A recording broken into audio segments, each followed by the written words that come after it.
एक बेहतरीन कमबैक है अरशद नदीम का और 84.62 ये वो फासला है जो कि उनका नेज़ा क्रॉस करने में कामयाब रहा। तो गेम में शानदार वापसी है अरशद नदीम की। इससे पहले हमने देखा कि फाउल हो गया था, जिसकी बिना पर यह कहा जा रहा था कि थोड़ा सेटबैक है जो कि अरशद नदीम के लिए, लेकिन अपनी जो तवानाई है उसे भरपूर तरीके से उन्होंने तीसरी थ्रो में उसका इस्तेमाल किया और 84.62 की बेटर करने में वो कामयाब रहे हैं। जी हाँ, तीसरी बारी, तीसरा राउंड और अरशद नदीम ने जो तीसरा थ्रो फेंका है वो पहले थ्रो से ज़्यादा अच्छा रहा है। और जो हम देख रहे हैं टीवी स्क्रीन पर वो मनाजिर आप भी इस वक्त देख रहे हैं, उनका जो पहला थ्रो है वो गया था तकरीबन 82.4 मीटर तक और दूसरा थ्रो उनका फाउल प्ले रहा था। लेकिन अब शानदार कमबैक किया है उन्होंने और शानदार वापसी के साथ उनकी जानिब से जो थ्रो किया गया है वो 84.62 मीटर तक गया है। और भारत के जो नीरज कुमार है उनका तीसरी बारी में जो थ्रो रहा वो 76.79 मीटर तक उन्होंने थ्रो किया। तो इसका मतलब ये है कि अरशद नदीम ने तीसरी बारी में, तीसरे राउंड में अरशद नदीम भारतीय एथलीट से ऊपर रहे हैं। भारतीय एथलीट से ज़्यादा पॉइंट स्कोर करने में अरशद नदीम तीसरे राउंड में कामयाब रहे हैं। तो इस वक्त इंतहाई सनसनीखेज मुकाबले जारी हैं। टोक्यो ओलंपिक्स के जेवलिन थ्रो का ये फाइनल है और पाकिस्तान के एथलीट अरशद नदीम इस वक्त मैदान में अपना तीसरा राउंड और तीसरा जो बारी है वो थ्रो कर चुके हैं। और इस वक्त जो नताइज हैं हम उन्हीं का इंतजार कर रहे हैं। अब इनके नताइज का तनासुब देखना होगा कि वो किस तरह से सामने आएगा। बिल्कुल सजा, यहाँ पर अपने नाज़रीन को यही बता दें कि जो हाईएस्ट थ्रो करता है कोई भी एथलीट वो काउंट होता है पॉइंट टेबल में।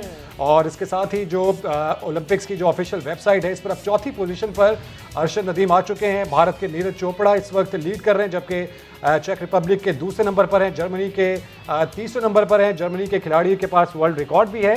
ताहम अरशद नदीम जो कि 7वीं पोजीशन पर थे, बढ़ते हुए उनकी जो पोजीशन है वो चौथे नंबर पर आ गई है और अगले राउंड के लिए क्वालिफाई करने में अरशद नदीम कामयाब हुए हैं। तो हम उम्मीद करते हैं कि जिस तरीके से हर थ्रो के साथ उनके जो पॉइंट स्कोर है वो बढ़ता जा रहा है, तो अब अगले राउंड में भी अरशद बेहतरीन परफॉर्म करेंगे और पाकिस्तानियों के लिए एक अच्छी खबर वो ज़रूर लेकर आएंगे। नीरज चोपड़ा इस वक्त तक लीड कर रहे हैं, 87.58 मीटर की थ्रो उनकी जानिब से की गई, जबकि चेक रिपब्लिक के वेस्ली की जानिब से 85.44 मीटर की थ्रो की गई, जबकि जर्मनी के जे वेबलर की जानिब से 85.30 मीटर की थ्रो की गई और अरशद नदीम 84.62 मीटर की थ्रो के साथ अब चौथे नंबर पर आ चुके हैं।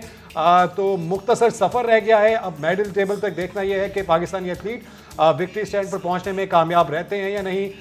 गोल्ड हो या दूसरा कोई मेडल हो, पाकिस्तानी उसके लिए बेताबी से इंतजार कर रहे हैं। और एक शानदार कमबैक है जो कि इस खेल के अंदर अरशद नदीम की जानिब से किया गया है। क्वालिफाइंग राउंड में जहां पर अपनी परफॉर्मेंस से उन्होंने दुनिया भर में अपनी तवज्जो समेटी और अब शानदार कमबैक से एक बार फिर से वो खतरे का जो अलामत है वो बनते जा रहे हैं। इंडिया के प्लेयर हो, चाहे जर्मनी के प्लेयर हो या चेक रिपब्लिक के प्लेयर हो। अरशद नदीम ने टॉप 8 एथलीट्स में जगह बना ली है। इसी के साथ साथ अगले राउंड के लिए क्वालिफाई भी कर लिया है। तीसरे राउंड के बाद अरशद नदीम अब चौथे नंबर पर हैं।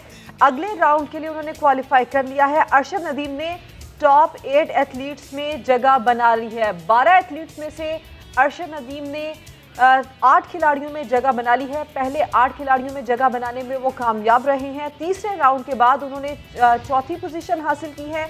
अगले राउंड के लिए क्वालिफाई कर लिया है। ये एक अच्छी बात पाकिस्तान के लिए। अरशद नदीम ने तीसरी बारी में 84.62 मीटर की थ्रो की, जिसके बाद शानदार कमबैक करने में वो कामयाब रहे। तीसरे राउंड के बाद चौथे नंबर पर रहे। अगले राउंड के लिए क्वालिफाई कर लिया है और टॉप 8 एथलीट्स में जगह बनाने में भी कामयाब हो चुके हैं।